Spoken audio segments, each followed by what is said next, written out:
നമ്മൾ ഉണ്ടാക്കാൻ പോണത് ഒരു ബംഗാളി സ്വീറ്റ് ആയിട്ടുള്ള രസ്മലായി ആണ്. നമ്മളിപ്പം കേക്ക് ഉണ്ടാക്കാനായിട്ട് രസ്മലായി കടയിൽ നിന്നൊന്നും വാങ്ങിക്കേണ്ട ആവശ്യമില്ല. എന്നാൽ വളരെയധികം എളുപ്പത്തിൽ നമുക്കത് വീട്ടിൽ തന്നെ തയ്യാറാക്കിയെടുക്കാം. അപ്പോൾ നമുക്ക് നല്ല അടിപൊളി ചിക്കൂസ് ഡൈൻ സ്പെഷ്യൽ രസ്മലായി ഉണ്ടാക്കുന്നത് എങ്ങനെയാണെന്ന് കാണാം. അപ്പോൾ നമുക്ക് രസ്മലായി ഉണ്ടാക്കാം. അതിന് വേണ്ടിയിട്ട് 1 ലിറ്റർ പാലാണ് ഒഴിച്ചു കൊടുക്കുന്നത്. 1 ലിറ്റർ ഞാനിപ്പോൾ എടുക്കുന്നത് മിൽമയുടെ പാലാണ്. 2 പാക്കറ്റ് പാല് ഒഴിച്ചു കൊടുക്കാം. അതൊന്ന് തിളച്ച് വരട്ടെ. അപ്പോൾ അത് തിളച്ച് വരുന്നുണ്ട്. തിളയ്ക്കുമ്പോഴത്തേക്ക് നമുക്കതിലേക്ക് ചെറുനാരങ്ങയുടെ നീര് ഒഴിച്ചു കൊടുക്കാം. ഒരു 2 ടേബിൾ സ്പൂൺ ചെറുനാരങ്ങ നീര് ഒഴിച്ചു കൊടുക്കാം. വിനീഗർ ആയാലും ഇതേപോലെ തന്നെ ഒഴിച്ചാൽ മതി, കുഴപ്പമൊന്നുമില്ല. ഒഴിച്ച ഉടനെ തന്നെ നമുക്കൊന്ന് പതുക്കെ ഒന്ന് ഇളക്കി കൊടുക്കാം. അപ്പോൾ അത് പിരിഞ്ഞ് വരുന്നുണ്ട്. പാല് വെള്ളവും കട്ടയും വേറെ ആയിട്ട് വന്നിട്ടുണ്ട്. നമുക്ക് നന്നായിട്ടൊന്ന് തിളക്കട്ടെ. തിളയ്ക്കുമ്പോൾ കൂടുതൽ അങ്ങ് കട്ടകളായിട്ട് അങ്ങ് വന്നോളൂ. നമുക്ക് തീ ഓഫാക്കി കൊടുക്കാം. ഇനി നമുക്ക് തീ ഓഫാക്കിയിട്ട് ഒരു അരിപ്പയിൽ ഒരു തുണി വെച്ചിട്ടുണ്ട്. നല്ല വൃത്തിയുള്ള ഒരു വെള്ള തുണിയാണ് എടുത്തിട്ടുള്ളത്. അതിലേക്ക് ഒഴിച്ചു കൊടുക്കാം. ഇനി നമുക്കിതൊന്ന് കഴുകിയെടുക്കണം. ഞാൻ സാധാരണ വെള്ളമാണ് എടുക്കുന്നത്. കുടിക്കാനൊക്കെ എടുക്കുന്ന വെള്ളമില്ലേ, അത് മതി. അതൊഴിച്ചിട്ടൊന്ന് കഴുകിയെടുക്കാം. അല്ലാന്നുണ്ടെങ്കിൽ നമ്മൾ ഇപ്പം ചെറുനാരങ്ങയുടെ ഒരു ടേസ്റ്റൊക്കെ ചിലപ്പോൾ നമ്മുടെ രസ്മലായിൽ വരാൻ സാധ്യതയുണ്ട്. അതുമാത്രമല്ല, നമ്മൾ പാലിലേക്കൊക്കെ ഇടുമ്പം ഇനിയിപ്പോൾ നമ്മൾ ആ സോക്ക് ചെയ്യാനൊക്കെ ഇടുമ്പോൾ ചിലപ്പം ആ മിൽക്ക് പിരിഞ്ഞു പോകാനുള്ള ഒരു സാധ്യതയുണ്ട്. അപ്പോൾ അതുകൊണ്ട് നമുക്കൊന്ന് നന്നായിട്ടൊന്ന് വാഷ് ചെയ്തെടുക്കാം. ഇനി നമുക്കിതെല്ലാം കൂടി അങ്ങ് കൂട്ടിപ്പിടിച്ച് പതുക്കെ അങ്ങ് പ്രസ് ചെയ്ത് കൊടുക്കാം. അപ്പോൾ ശരിക്കും നമ്മൾ ആ ക്രീം ചീസൊക്കെ ചെയ്തില്ലേ, അതേപോലെ തന്നെ പ്രസ് ചെയ്ത് കൊടുക്കുകയാണ്. നന്നായിട്ട് പ്രസ് ചെയ്ത് ആ വെള്ളം മുഴുവൻ അങ്ങ് പോട്ടെ. കുറച്ച് സമയം അതവിടെ ഒന്ന് ഇരുന്നോട്ടെ. ഒന്ന് നന്നായിട്ട് വെള്ളം പോകാനുണ്ടെങ്കിൽ ഒന്ന് മറന്നു പോയിക്കോട്ടെ. ഒരു അരമണിക്കൂറൊക്കെ ഒന്ന് വെച്ചിരുന്നാലും മതി. ഇല്ലെങ്കിലും കുഴപ്പമൊന്നുമില്ല. ഇപ്പം തന്നെ എടുക്കുന്നതിലും പ്രശ്നമൊന്നുമില്ല. ഞാൻ പക്ഷേ കുറച്ച് സമയം വെക്കുകയാണേ. അപ്പോൾ ഒരു അരമണിക്കൂറൊക്കെ ആയിട്ടുണ്ട്. നമുക്കിതൊന്ന് തുറന്ന് നോക്കാം. അപ്പോൾ അതിനകത്ത് വെള്ളമൊക്കെ പോയി നല്ല ഡ്രൈ ആയിട്ടിരിപ്പുണ്ട്. ഇനി നമുക്കിതൊരു മിക്സിയുടെ ജാറിലേക്ക് അങ്ങ് പൊട്ടിച്ചിട്ട് കൊടുക്കാം. അടച്ചു വെച്ചിട്ട് ഒന്ന് അടിച്ചെടുക്കാം. വെള്ളം ഒന്നും ഒഴിക്കേണ്ട, ഒന്നും ചേർക്കേണ്ട. ഇത് മാത്രമായിട്ടൊന്ന് അടിച്ചെടുക്കാം. ഇപ്പോൾ നന്നായിട്ടൊന്ന് അടിച്ചെടുത്തിട്ടുണ്ട്. കുറച്ച് അടിക്കുമ്പോഴത്തേക്കും പിന്നെ നമുക്ക് അടിക്കാനായിട്ട് പറ്റാത്ത പോലെ തോന്നും. ആ സമയത്തങ്ങ് എടുത്തിരുന്നാൽ മതി. നല്ല സ്മൂത്ത് ആയിട്ടുണ്ട്. ഇനി ഇത് നമുക്കൊന്ന് കൈകൊണ്ട് ഒന്നുകൂടെ ഒന്ന് കുഴച്ചെടുക്കാം. കൈകൊണ്ടൊന്ന് പ്രസ് ചെയ്ത് ഒന്ന് കുഴച്ചാൽ മതി. ഇനി നമുക്കിതിലേക്ക് 1 ടീസ്പൂൺ കോൺഫ്ലോറിൻ്റെ പൗഡർ ഇട്ട് കൊടുക്കാം. കോൺഫ്ലോർ പൊടിയാണ്. അതിട്ടിട്ട് നമുക്ക് നന്നായിട്ടൊന്ന് കുഴച്ചെടുക്കാം. നന്നായിട്ടെല്ലാം കൂടെ ഒന്ന് നന്നായിട്ട് ബൈൻഡ് ആയിട്ടിരിക്കാൻ വേണ്ടിയാണ് നമ്മൾ കോൺഫ്ലോർ ചേർത്ത് കൊടുക്കുന്നത്. ഇല്ലെങ്കിലും കുഴപ്പമൊന്നുമില്ല. നമുക്ക് നന്നായിട്ട് തന്നെ അങ്ങ് കുഴച്ചെടുത്ത് ഉരുട്ടാവുന്നതേ ഉള്ളൂ. കോൺഫ്ലോറും കൂടെ എടുക്കുമ്പം എല്ലാം കൂടെ നന്നായിട്ട് പിടിച്ചിരിക്കും. അല്ലാന്നുണ്ടെങ്കിൽ ചിലപ്പോൾ നമ്മൾ ഇത് സോക്ക് ചെയ്യുകയൊക്കെ ചെയ്യുന്ന സമയത്ത് പൊടിഞ്ഞു പോകാനുള്ള ഒരു സാധ്യതയുണ്ട്. അതുകൂടെ ചേർത്ത് നന്നായിട്ടങ്ങ് കുഴച്ചെടുക്കാം. ഇനി നമുക്കിതൊന്ന് നീളത്തിലങ്ങ് ഉരുട്ടിയെടുക്കുകയാണ്. എന്നിട്ട് നമുക്ക് ഓരോരോ പീസായിട്ടെടുത്ത് ഉരുട്ടിയെടുത്ത് നമുക്ക് കൈയുടെ വെള്ളയിൽ വെച്ച് ഒന്ന് പതുക്കെ ഒന്ന് പ്രസ് ചെയ്ത് കൊടുക്കാം. പ്രസ് ചെയ്ത് ഈ ഒരു ഷേപ്പിലങ്ങ് ആക്കിയെടുക്കാം.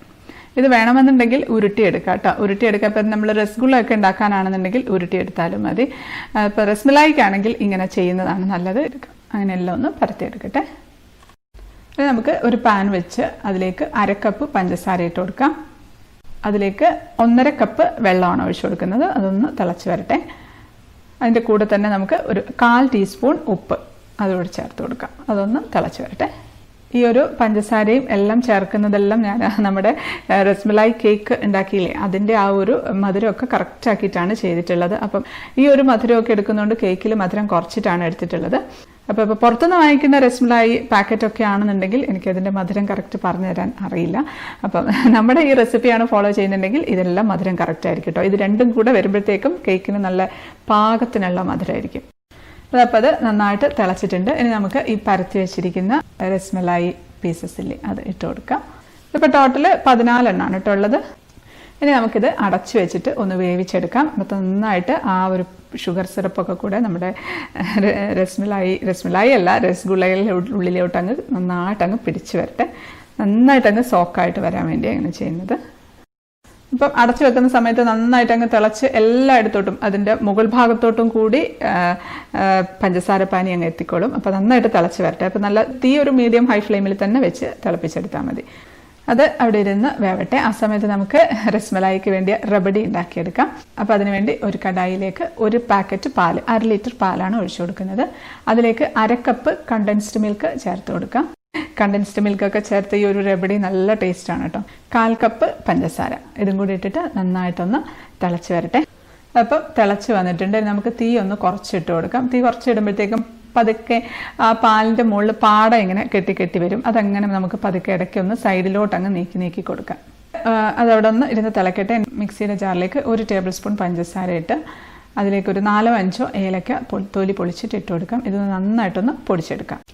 ഇപ്പം പാൽ ഒന്ന് കുറച്ചൊന്ന് വറ്റിയിട്ടുണ്ട്. ഒരുപാട് അങ്ങ് തിളപ്പിച്ച് വറ്റിക്കേണ്ട ആവശ്യമൊന്നുമില്ല. ചെറുതായിട്ടൊന്ന് കുറച്ച് ഒന്ന് വറ്റി വന്നിട്ടുണ്ട്. അത് മതി. ഇനി നമുക്കിതിലേക്ക് പൊടിച്ച് വെച്ചിരിക്കുന്ന ഏലക്ക പഞ്ചസാരയും കൂടെ പൊടിച്ച് വെച്ചിട്ടില്ലേ, അതും കൂടെ ചേർത്ത് കൊടുക്കാം. കുറച്ചൊരു കളർ കിട്ടാനായിട്ട് ഈ യെല്ലോ കളർ ചേർക്കുകയാണ്. ഒരു 3 ഡ്രോപ്പ് ചേർത്ത് കൊടുത്താലും മതി. ഇനിയിപ്പം കളർ ചേർക്കാൻ താല്പര്യമില്ലെങ്കിൽ ഒരു തരി മഞ്ഞൾപ്പൊടി ചേർത്താലും കുഴപ്പമൊന്നുമില്ല. ഇനി ഞാൻ ചേർക്കുന്നത് ബദാം മിക്സ് ആണ്. ഈ ബദാം മിക്സ് ചേർക്കണമെന്ന് നിർബന്ധമൊന്നുമില്ല കേട്ടോ. ചേർത്താൽ കുറച്ച് ടേസ്റ്റാണ്. ഒരു 3-4 ഡ്രോപ്പ് മാത്രം ചേർത്ത് കൊടുക്കാം. ഞാനിപ്പോൾ ഈ ഒരു ബദാം മിക്സ് നമുക്ക് റസ്മലായി കേക്കിലും വേണമെങ്കിൽ ചേർത്ത് കൊടുക്കാം. പക്ഷേ ഇപ്പം ഞാൻ പിസ്ത കേക്ക് ചെയ്ത സമയത്ത് പിസ്ത മിക്സ് ചേർത്തിരുന്നു. അപ്പം ഒരുപാട് പേര് ഫോറിനിലൊക്കെ ഉള്ളവരൊക്കെ പലരും എനിക്ക് മെയിലൊക്കെ അയച്ച് മെസ്സേജൊക്കെ അയച്ച് ചോദിച്ചിരുന്നു, ഇത് അവിടെ കിട്ടാനില്ല. പല കൺട്രീസിലും ഈ ഒരു മിക്സ് പിസ്ത മിക്സും ഇങ്ങനത്തെ ബദാം മിക്സുകളൊന്നും അവൈലബിൾ അല്ല. അപ്പോൾ അതുകൊണ്ട് എന്ത് ചെയ്യും എന്നൊക്കെ ചോദിച്ചിരുന്നു. അതുകൊണ്ടാണ് ഞാൻ കേക്കിൽ ചേർക്കാതിരുന്നത്. അപ്പോൾ ഇതിലും അതേപോലെ തന്നെ ചേർക്കണമെന്ന് നിർബന്ധമില്ല. ഇപ്പോൾ നാട്ടിലൊക്കെ ഉള്ളവരാണെന്നുണ്ടെങ്കിൽ കയ്യിലുണ്ടെങ്കിൽ മാത്രം ചേർത്താൽ മതി. ഇതിപ്പോൾ ഇതിനായിട്ട് വേണ്ടി വാങ്ങേണ്ട ആവശ്യമൊന്നുമില്ല. ഇപ്പം നമ്മുടെ രസ്മലായിക്ക് വേണ്ടിയുള്ള രസഗുള റെഡി ആയിട്ട് ഇരിപ്പുണ്ട്. നന്നായിട്ട് തിളച്ച് വറ്റിയിട്ടുണ്ട് കേട്ടോ. അത്യാവശ്യം അടിയിലൊന്നും പിടിച്ചു പോകരുത്.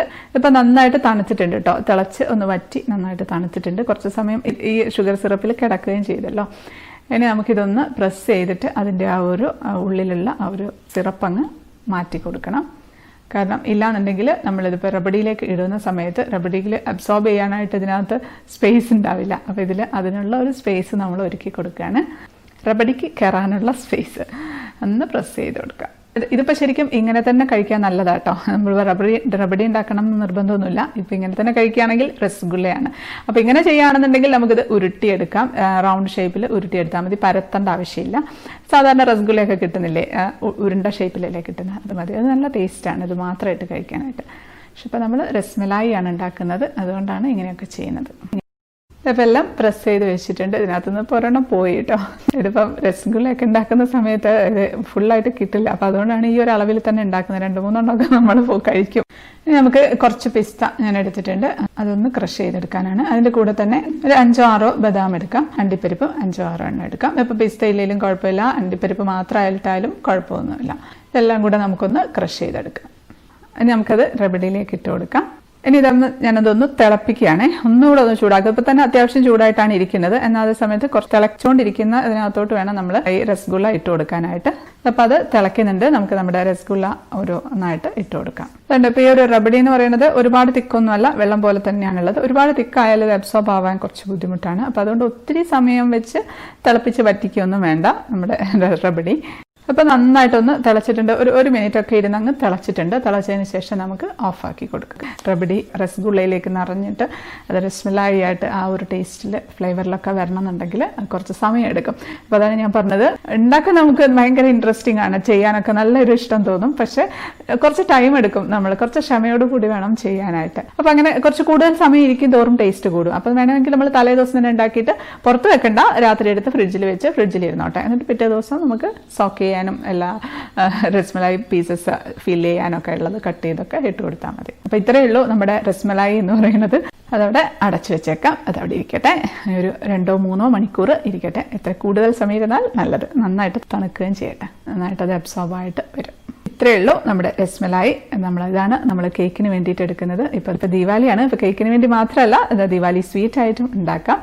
നല്ല ടേസ്റ്റുള്ള ഒരു സ്വീറ്റ് റെസിപ്പിയാണ്. നമ്മൾ എടുത്തു വെച്ചിരിക്കുന്ന റബഡിയും രസ്മലായും മുഴുവനും നമ്മൾ നമ്മുടെ രസ്മലായി കേക്കിൽ ഉപയോഗിക്കും കേട്ടോ. അപ്പോൾ അതെല്ലാം കൂടെ കറക്റ്റായിട്ട് വരുമ്പോഴേ നമ്മുടെ ആ കറക്റ്റ് മധുരവും ടേസ്റ്റും ഒക്കെ വരുള്ളൂ.